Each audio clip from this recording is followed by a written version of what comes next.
हम सभी लोग अपने ढंग से रहते हैं। कुछ लोग अकेले रहना पसंद करते हैं तो कुछ लोग समूह बनाकर रहना पसंद करते हैं और अधिकतर लोग समूह में ही रहना चाहते हैं। वो समूह में अपने दोस्त, रिश्तेदारों और मित्रों के साथ कोई भी काम करना चाहते हैं। अकेले में रहने से उन्हें घुटन सी होने लगती है। जब भी उन्हें समय मिलता है तो वो अपने मित्र और दोस्तों के साथ गप्पे मारने में लग जाते हैं, बातचीत करते हैं, मनोरंजन करते हैं और इस तरह उन्हें खुशी मिलती है। वो दोस्तों और यारों के साथ खूब मस्ती करते हैं, घूमते हैं, फिरते हैं, खेलते कूदते हैं। कोई भी काम को समूह में करना उन्हें बहुत पसंद आता है। वो एक दूसरे का ध्यान रखते हैं, ख्याल रखते हैं, प्रेम से रहना चाहते हैं। वो दूसरों से भी प्यार चाहते हैं। और वहीं पर जो व्यक्ति अकेले रहना पसंद करता है वो अकेले शांति में रहना चाहता है। उन्हें अकेले रहना बहुत अच्छा लगता है। वो ज्यादा दोस्त और मित्र नहीं बनाते। वो अपने खाली समय का भरपूर उपयोग करना चाहते हैं। वो खाली समय को शांति से जीना चाहते हैं। वो कहीं घूमने भी जाते हैं तो वो अकेले जाते हैं। उन्हें कहीं भी जाना होता है तो वो कभी समूह में जाने में रुचि नहीं रखते। हम सभी के मन में एक बात हमेशा चलती रहती है कि क्या अकेले रहने वाला व्यक्ति खुश रहता है? क्या एकांत और अकेले रहने वालों का जीवन सुखी होता है? तो आइए आज हम इस कहानी में यही जानेंगे कि अकेले रहने वाले व्यक्ति में क्या क्या खूबी होती है। इससे पहले कि आप इस कहानी में खो जाएं, चैनल को सब्सक्राइब जरूर कर लीजिएगा। एक बार की बात है, एक नगरी में एक बहुत ही धनवान व्यापारी रहा करता था। उस व्यापारी का नाम दूर दूर के नगरों और गांवों में खूब प्रचलित था। वो अपने गांव की भलाई के लिए बहुत अच्छे काम भी करता था। इसीलिए उन्हें सभी नगर वासियों ने मिलकर अपने मुखिया का दर्जा दे दिया था और व्यापारी की सलाह नगर के सभी लोग माना करते थे, उन्हें सम्मान दिया करते थे। उन व्यापारी के 2 पुत्र थे। एक का नाम था राघव और दूसरे का नाम था माधव। दोनों ही शरारती बच्चे थे। जब वो बच्चे 3 साल के हुए तो नगर के जंगल के पास ही एक महान बौद्ध भिक्षु का आश्रम था। वहाँ वो बौद्ध भिक्षु अपने शिष्य को शिक्षा दीक्षा देते थे, अध्ययन करवाते थे। व्यापारी ने भी उन बौद्ध भिक्षु की प्रसिद्धि के बारे में सुन रखा था। वो व्यापारी निर्णय करता है कि राघव और माधव को भी उन बौद्ध भिक्षु के पास पढ़ने के लिए भेज दिया जाए और वो व्यापारी बिल्कुल ऐसा ही करता है। वो उन बौद्ध भिक्षु के पास अपने दोनों जुड़वा बच्चों को शिक्षा ग्रहण करने के लिए भेज देता है। उस आश्रम में राघव और माधव के 2 साल बीतने के बाद ये पता चलता है कि माधव अकेले और शांत रहना पसंद करता है। बस सुबह उठते ही सभी कार्यों को समाप्त करके गुरु का उपदेश और दीक्षा लेने चला जाता है। जब गुरु कोई भी विषय पर चर्चा करते या अपना उपदेश देते तब माधव बहुत ही ध्यान लगाकर सुनता था। उसकी गहराई में जाकर सोचता था और गुरु से प्रश्न भी करता था। उसे जब आश्रम के मित्र खेलने जाने के लिए कहते थे तो वो अपने मित्रों को मना कर देता था। वो किसी के साथ इतना खेल कूद करने या फालतू के गप्पे लड़ाने में कभी अपना समय व्यर्थ नहीं करता था। उसे एकांत में रहने में आनंद आता था। वो एकांत में रहता, अकेले रहता। उसे जब घूमना फिरना भी होता तो वो अकेले घूमता फिरता। वो आसपास की सारी चीजों को बड़े ध्यान से देखता था। उसे समझने की कोशिश करता, जानने की कोशिश करता। वो जानवरों को देखता तो उनके बारे में भी थोड़ा गहराई से सोचता। वो पेड़ पौधे, चट्टान, वायु और अग्नि, कोई भी चीज को देखता तो वो उनमें अपने जीवन को समझने की कोशिश करता। अपने गुरु से प्रश्न भी करता। वो जब अकेले रहता तो उसे समय भी पर्याप्त मिलता था। उसका समय अनावश्यक बातचीत करने में और दोस्तों में फालतू का समय खराब होने से बच जाता था। वो उस समय में विभिन्न पुस्तकों को पढ़ता। इस तरह माधव शांत और एकदम एकांत स्वभाव का था। वहीं दूसरी ओर राघव नए नए मित्र बनाता। उसे समूह में रहना, अपने दोस्तों मित्रों के साथ रहना बहुत पसंद था। उनसे बातें करना, उनके साथ घूमना फिरना उसे बहुत अच्छा लगता था। जब सुबह होती तो वो फटाफट से आश्रम का कार्य हड़बड़ी में करता और वहाँ से चला जाता। अपने दोस्तों और मित्रों से तरह तरह की बातचीत करने में लग जाता, इधर उधर घूमता फिरता। और जब गुरु सभी शिष्यों को उपदेश दे रहे होते तो वो गुरु के उपदेश भी ध्यान से नहीं सुनता। उसका मन सिर्फ दोस्तों के साथ खेलने कूदने और बातचीत करने में ही बार बार चला जाता था। वो गुरु के ज्ञान को भी आधा अधूरा ही सुनता।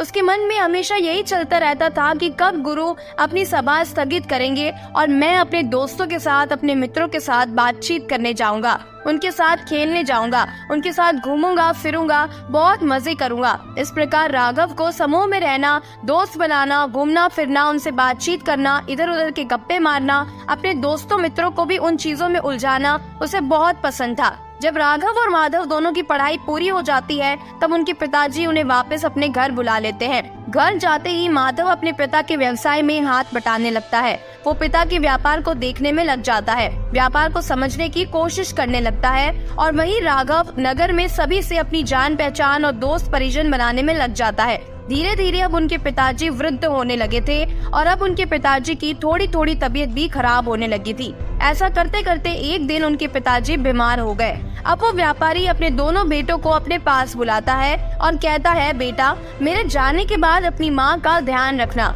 और तभी माधव कहता है, पिताजी आप माँ की चिंता मत करिए, हम उन्हें हमेशा खुश रखेंगे। माधव का ये जवाब सुनते ही उनके पिताजी का देहांत हो जाता है। वो व्यापारी मरने से पहले अपनी सारी संपत्ति, अपना सारा व्यापार दोनों बेटों में बराबर बंटवारा कर देता है। वो दोनों को अपनी संपत्ति में बराबर हिस्सा देकर इस दुनिया को छोड़कर चला जाता है ताकि बाद में उन दोनों में संपत्ति को लेकर कभी झगड़ा ना हो। अब राघव और माधव दोनों अलग अलग अपने व्यवसाय में लग गए। दोनों अपना अपना व्यवसाय करने लगे। दोनों की शादी भी हो गई। अब दोनों अपनी पत्नी के साथ, बाल बच्चों के साथ अलग अलग अपने परिवार के साथ रहने लगे।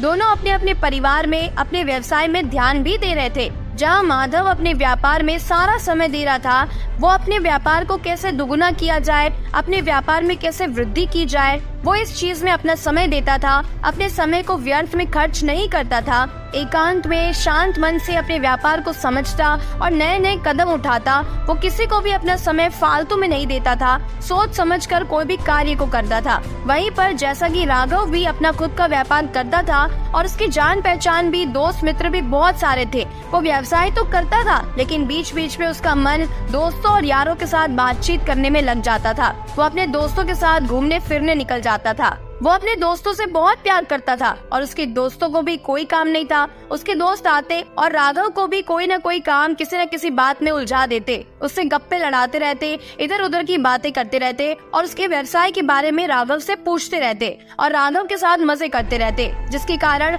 राघव अपने व्यवसाय को ठीक से नहीं कर पा रहा था। धीरे धीरे राघव का व्यापार दिन प्रतिदिन घटता ही जा रहा था और वहीं पर उसके जुड़वा भाई माधव का व्यापार पहले से 4 गुना बढ़ चुका था। वो अपने व्यापार में उन्नति करते ही जा रहा था। ये देखकर राघव को अपने भाई माधव से ईर्ष्या होने लगी। उसके मन में ये जानने की इच्छा होने लगी कि ये तो अकेले रहता है, इसका तो कोई दोस्त भी नहीं है, इसकी तो कोई जान पहचान भी नहीं है, तो ये कैसे व्यापार में इतना आगे निकल गया, वो ये जानना चाहता था। और वो अपने भाई की सफलता के बारे में जानने के लिए बौद्ध भिक्षु के पास जाने का निर्णय लेता है, क्योंकि उसे लगता है कि बौद्ध भिक्षु के पास इस बात का जवाब जरूर होगा, क्योंकि हम दोनों को उन्होंने ही शिक्षा दीक्षा दी है। आखिर में मेरे पास इतनी जान पहचान होने के बाद भी, मेरे पास प्रसिद्धि होने के बाद भी मैं क्यों ठीक ढंग से सफल व्यवसाय नहीं कर पा रहा हूँ? मेरा व्यापार दिन प्रतिदिन क्यों घट रहा है? मुझे जाकर अपने गुरुजी से पूछना चाहिए।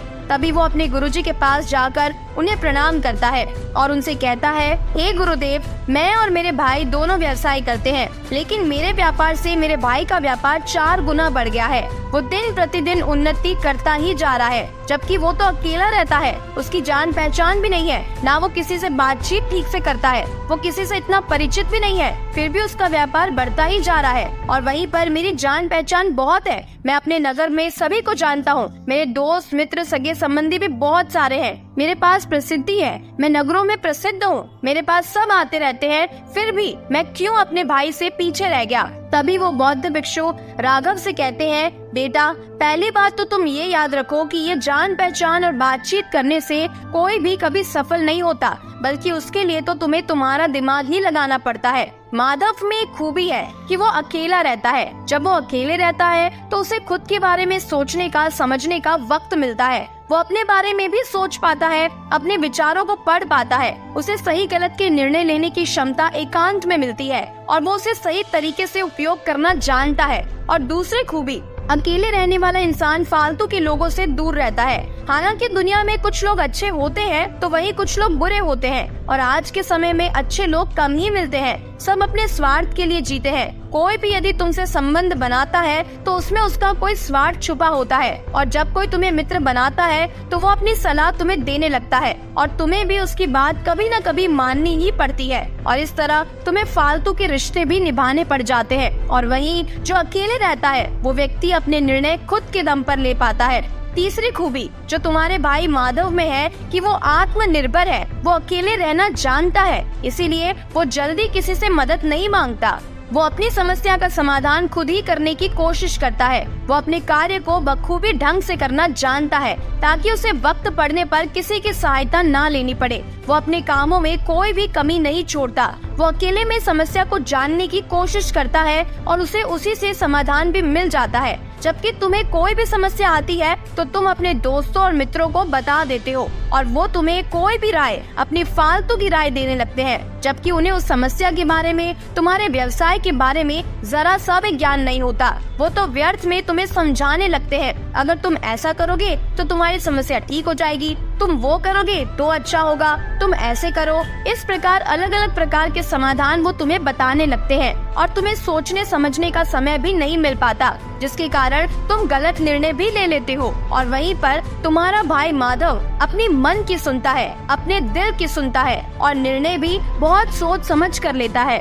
आत्मबल और आत्मनिर्भरता से काम करता है। किसी से भी मदद मांगने के लिए तुरंत नहीं चला जाता। वो पहले उस काम को खुद से करने का पूरा प्रयास करता है। और अकेले रहने वाले में ये खूबी होती है कि ऐसा इंसान कभी भी अपने समय को बर्बाद नहीं करता। वो अपने दोस्तों और यारों के साथ फालतू के गप्पे करने में, इधर उधर की बातें करने में कभी अपने समय को बर्बाद नहीं करता। वो अपने समय का सदुपयोग करना जानता है। उसे पता होता है कि किस चीज पर समय खर्च करने पर क्या हासिल होगा, मुझे क्या फल प्राप्त होगा, ये व्यर्थ है या फिर कोई काम की चीज। वो ये जानकर ही किसी भी चीज पर अपना समय खर्च करता है। कोई भी कार्य करने से पूर्व वो पहले सोचता है, समझता है और एक बार उसे कोई कार्य सही लग जाता है तो वो उसे अपनी पूरी दृढ़ शक्ति से करता है और साथ ही उसे कोई बाधा या विघ्न, मित्र और शत्रु भी नहीं रहते। वो अपनी प्रसिद्धि का उतना प्रचार ही नहीं करते, वो मौन रहना जानते हैं, इसीलिए वो आगे भी बढ़ जाते हैं। और चौथी बात,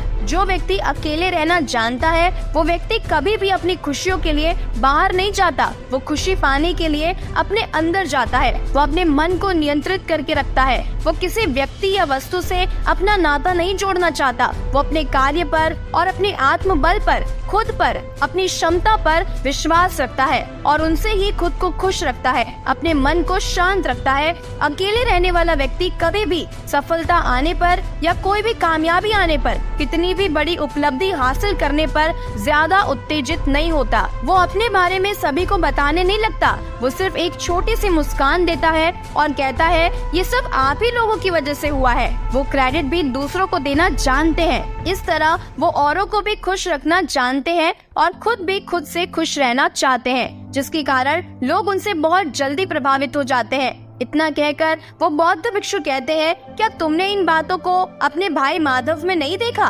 तभी राघव कहता है, हाँ गुरुवर, मैंने तो ऐसा ही देखा था। मेरे भाई में इसी प्रकार के लक्षण हैं, परंतु मैं ये समझ नहीं पाया था कि मुझे क्या करना चाहिए। तभी बौद्ध भिक्षु कहते हैं कि बेटा, इसमें तुम्हारी कोई गलती नहीं है। बहुत सारे व्यक्तियों के अंदर ये गुण होता है। वो अपने दोस्त, मित्र और समूह में रहना ज्यादा पसंद करते हैं। हमें दोस्तों के साथ रहना, अपने मित्र के साथ रहना, घूमना फिरना, समूह में रहना अच्छा लगने लगता है और ये कोई बुरी बात नहीं है। लेकिन हमें इस बात को भी याद रखना है कि समूह में रहने से क्या क्या नुकसान है। इस बात को भी हमें जरूर जान लेना चाहिए, क्योंकि सभी लोग अकेले में, एकांत में रहना पसंद नहीं करते। तो अगर हम समूह में रहते हैं तब भी हमें अकेलेपन की जानकारी होनी चाहिए। तो हम बहुत सी परिस्थितियों में अपने दोस्तों और मित्रों से समूह में रहने से उसके नुकसान से बच पाएंगे। हम जागृत रहेंगे। और राघव, तुम भी अपने दोस्तों मित्रों के साथ रहो, लेकिन मेरी इन बातों को, अकेले रहने वाले व्यक्तियों के गुणों को भी समझो और सतर्क रहो। और फिर बौद्ध भिक्षु कहते हैं कि बेटा, मेरी इस बात को हमेशा याद रखना कि जीवन में कभी किसी से ईर्ष्या मत करना, चाहे वो तुम्हारा भाई हो या कोई और। अपनी मेहनत से, अपने कामों से खुद को ऊपर उठाओ, प्रयास करो बेहतर बनने का। सफलता तो हमेशा से तुम्हारा इंतजार कर रही है। अब राघव के सारे सवाल खत्म हो गए थे। वो बिल्कुल शांत हो गया था। उसके मन में ईर्ष्या का जो तूफान चल रहा था अपने भाई के प्रति, अब वो शांत हो गया था। अब उसे ऐसा लग रहा था कि उसे एक ऐसा ज्ञान मिल गया है जो उसे अब कोई भी कार्य करने में सफल बना देगा। और तभी राघव गुरुवर के चरणों में गिरकर उन्हें प्रणाम करता है। और गुरुदेव से आशीर्वाद लेकर अपने घर लौट जाता है और अपने व्यापार को बखूबी ढंग से अपने आत्मबल से अपने मन को एकाग्र करके शांत चित्त के साथ फिर से एक नई शुरुआत के साथ करता है और दिन प्रतिदिन अपने व्यापार में उन्नति करता चला जाता है। अब राघव का जीवन भी बहुत खुशहाल बन चुका था और वो खुशी खुशी प्रेम पूर्वक रहने लगा।